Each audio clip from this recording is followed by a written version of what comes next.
Jake Reaper Morrison hadn't seen his daughter in 3 years. Not since the divorce. Not since Michelle took Emma and disappeared into the Nevada desert claiming she needed a fresh start. The court gave him supervised visits twice a month, but Michelle had ways of making those impossible. Wrong addresses, disconnected phones, excuses piled on excuses. At 52, Jake was vice president of the Hells Angels Las Vegas chapter. His leather vest told stories through patches and pins that most people would never understand. 30 years on the road. 30 years of brotherhood. His hands were scarred, his face weathered, but his heart had one soft spot that never hardened no matter how many miles he rode or how many fights he survived. Emma, his little girl. 15 now, though he'd missed so much he could barely picture what she looked like anymore. It was a Tuesday in September when Jake got the call from his ex-wife's sister, Karen. They hadn't spoken in 2 years. Her voice shook on the other end. Jake, you need to come to Henderson. Something's wrong with Emma. Michelle won't talk to me. The school won't return my calls. I drove by the house yesterday and saw men coming and going at all hours. Bad men, Jake. The kind with dead eyes. Jake didn't ask questions. He threw a few things in his saddlebag, fired up his Harley, and headed east on the 95. Henderson was only 20 minutes from Vegas, but it might as well have been another world. Cookie-cutter homes, manicured lawns, soccer moms, and home security systems. Not his scene, but if Emma was there, that's where he needed to be. He pulled up to the address Karen had given him around 3 in the afternoon. The house looked normal enough. 2-story beige stucco with a red tile roof. But Jake noticed things other people missed. The windows had blackout curtains. There were tire marks in the driveway from multiple vehicles. And standing on the porch, barely visible behind a screen door, was a man in his 30s with a neck tattoo and the posture of someone who'd done time. Jake killed the engine and walked straight to the door. The man stepped outside, hand moving toward his waistband. Wrong house, man. Keep moving. Jake didn't blink. I'm here for my daughter, Emma Morrison. Tell Michelle her ex-husband wants to see his kid. The man's eyes narrowed. Michelle ain't here. And even if she was, she don't want to see you. Then get Emma. Now. The man smiled, but it didn't reach his eyes. You need to leave before this gets ugly, old man. Jake took one step closer. He was 6'3" and 220, most of it still muscle despite the gray in his beard. I've been ugly my whole life, son. You're about 5 seconds from finding out what that really means. Before the situation could escalate, the door opened wider and Michelle appeared. She looked different, thinner, hollow eyes with dark circles underneath. Her hair was pulled back tight, and she wore a stained tank top that hung loose on her frame. Jake, what are you doing here? Where's Emma? Michelle glanced back into the house nervously. She's at school. You can't just show up like this. I've been trying to reach you for 6 months. Michelle, your sister called me, said something's wrong. Karen doesn't know what she's talking about. Everything's fine. Then let me see Emma. 5 minutes. That's all I'm asking. Michelle's jaw tightened.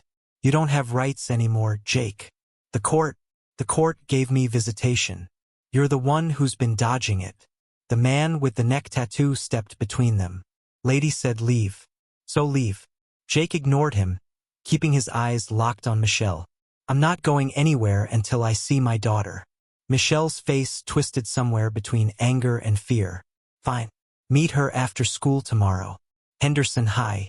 3:15. But then you leave us alone. Jake nodded slowly. 3:15. I'll be there. He turned and walked back to his bike, feeling both their eyes burning into his back. Something was deeply wrong here. The Michelle he married had been strong, sharp, protective. The woman standing in that doorway looked like a ghost of herself. And the men in that house? Those weren't friends. Those were predators. Jake spent that night at a cheap motel off Boulder Highway. He didn't sleep much, just lay there staring at the ceiling, running scenarios through his head. At dawn, he made coffee in the tiny pot provided and sent a text to his club president, Marcus Hammerstone. Need eyes on a situation in Henderson. Might need backup. The response came 2 minutes later. Say when. How many? Jake thought about it. About the dead eyes he'd seen on that porch. About Michelle's fear. About 3 years of silence and unanswered questions. He typed back. All of them. Jake arrived at Henderson High at 2:30, parking his Harley across the street where he could watch the main entrance. The school was typical suburban Nevada. Single-story buildings spread across a campus with desert landscaping. Kids in hoodies and backpacks moved between classes. Everything looked normal. But Jake had learned long ago that normal was often just a mask people wore. 3:15, the final bell rang. Students poured out like water breaking through a dam.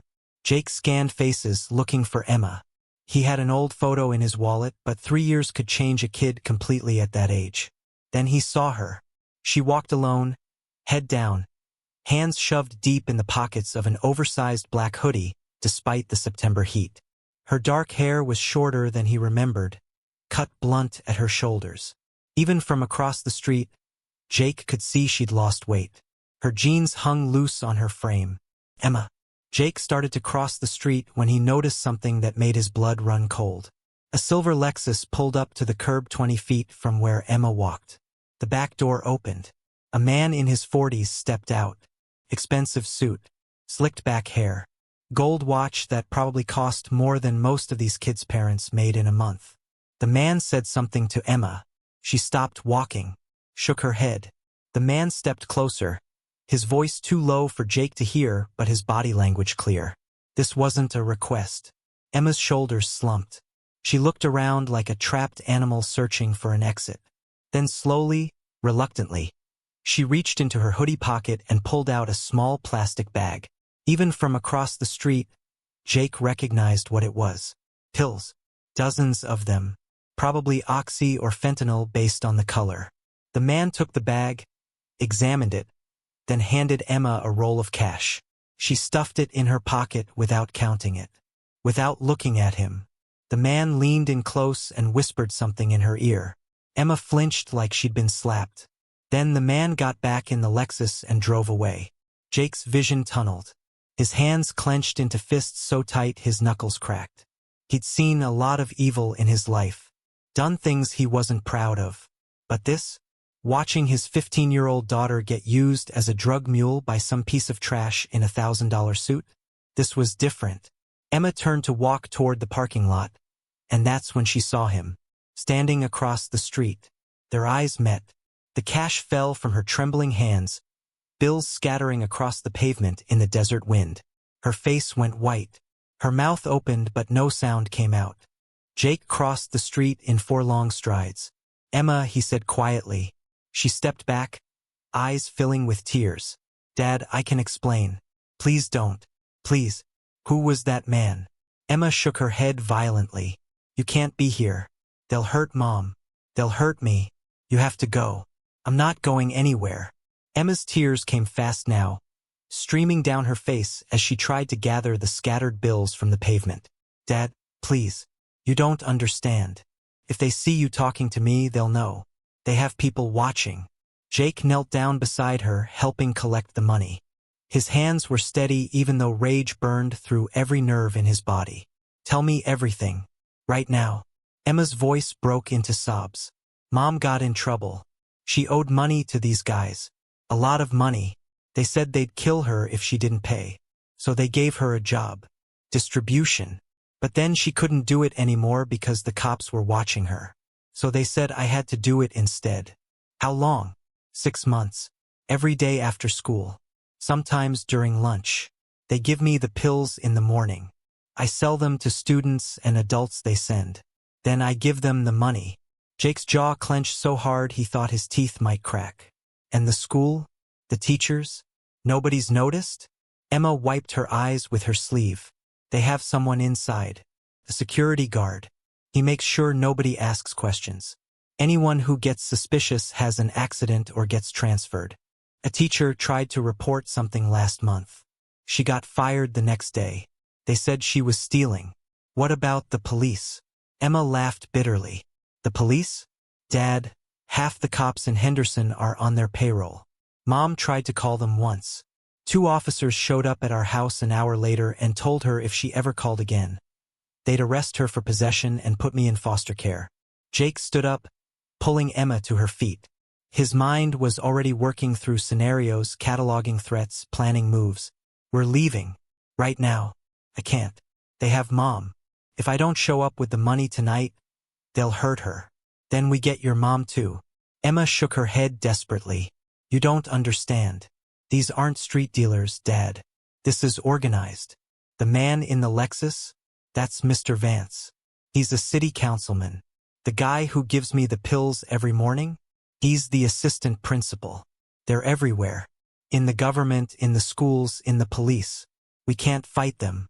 Jake put both hands on his daughter's shoulders and looked her straight in the eyes. Baby girl, I need you to listen to me very carefully.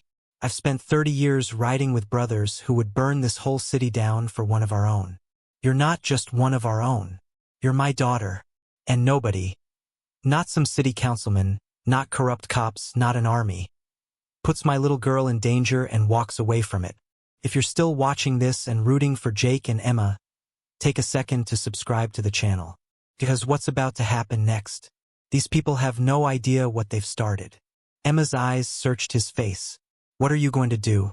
Jake pulled out his phone. I'm calling in the cavalry. Jake made 3 phone calls. The first to Hammer, his club president. The second to Tommy Gears Sullivan, the club's sergeant-at-arms. The third to every chapter within 200 miles. Barstow, San Bernardino, Phoenix, Kingman, Laughlin. The message was simple: Henderson High. Tomorrow morning, 8 a.m. Full patch. Battle ready. Emma stayed with Jake at the motel that night. He ordered pizza and let her talk. She told him everything. How the operation worked.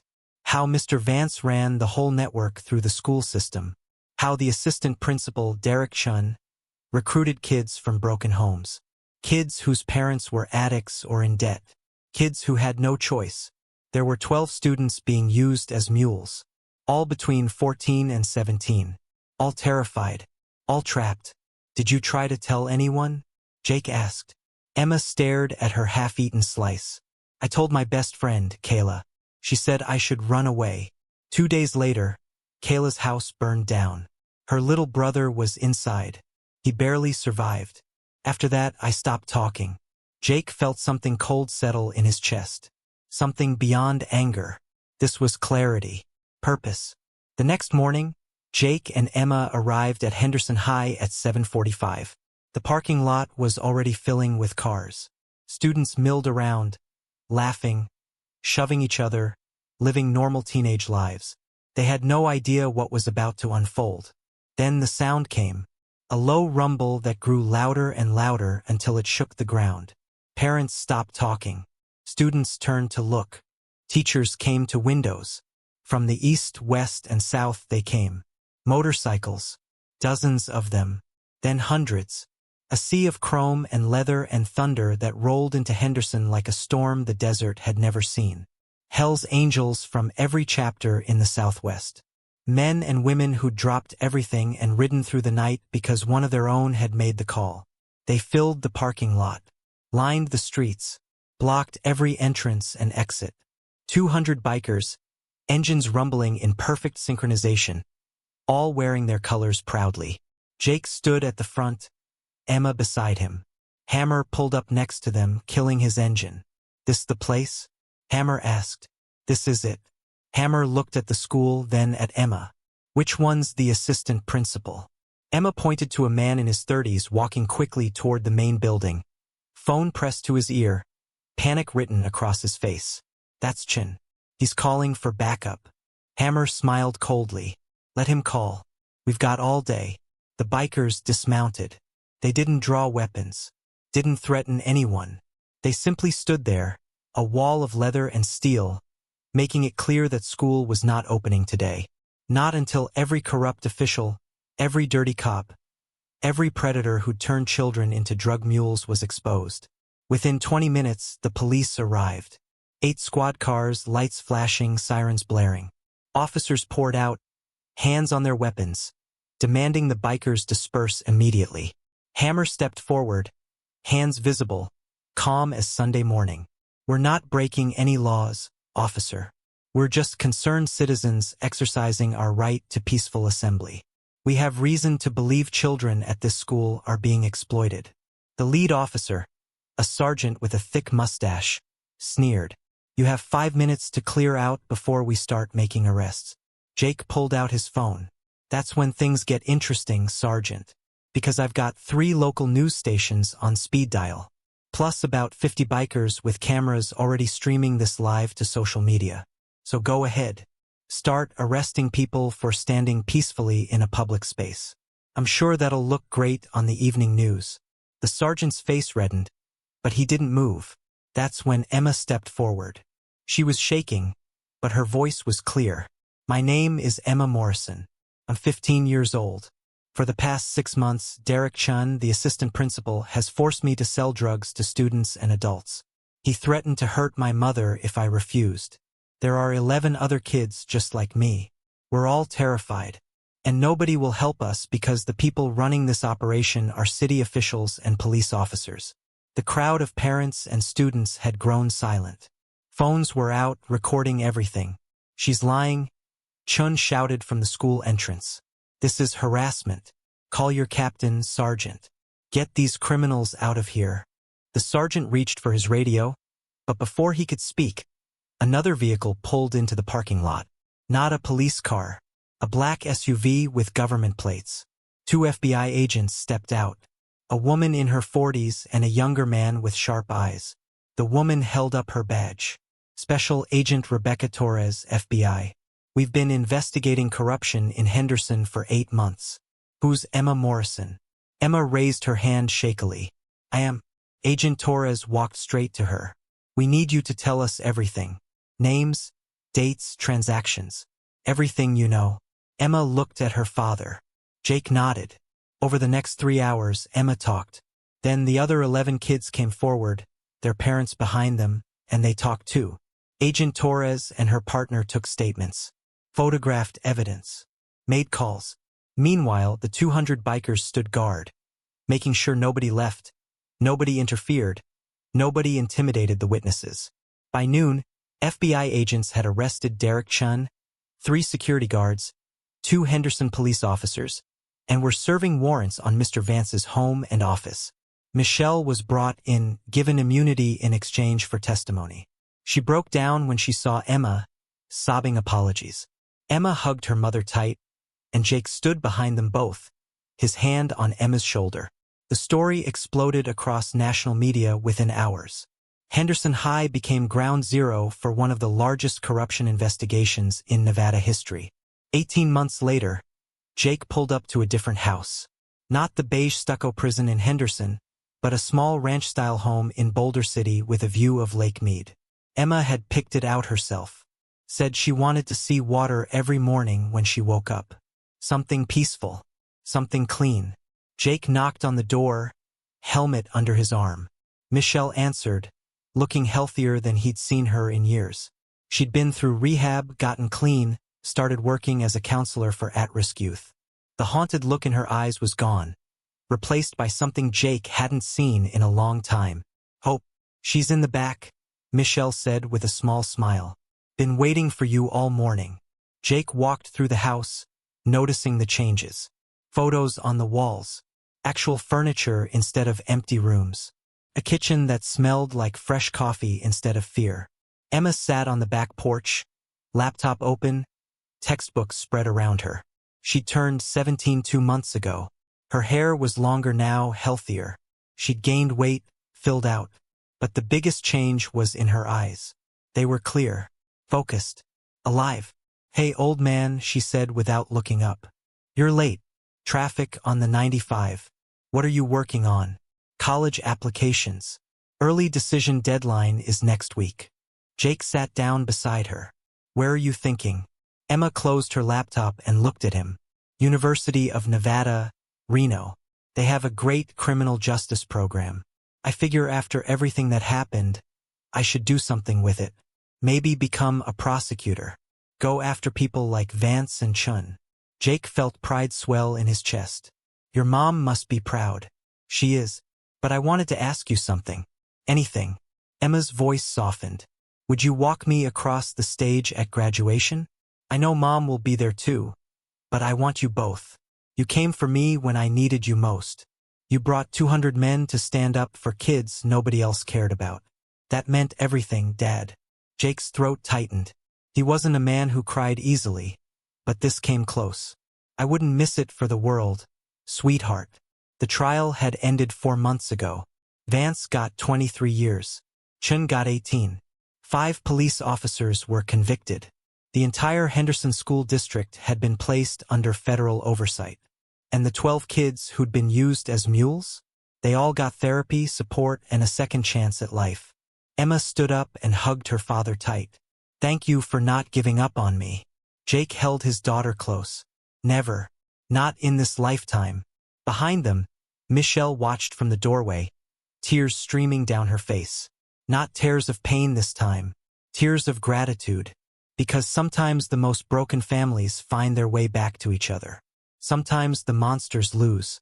And sometimes a father's love is stronger than any corruption, any threat, any darkness.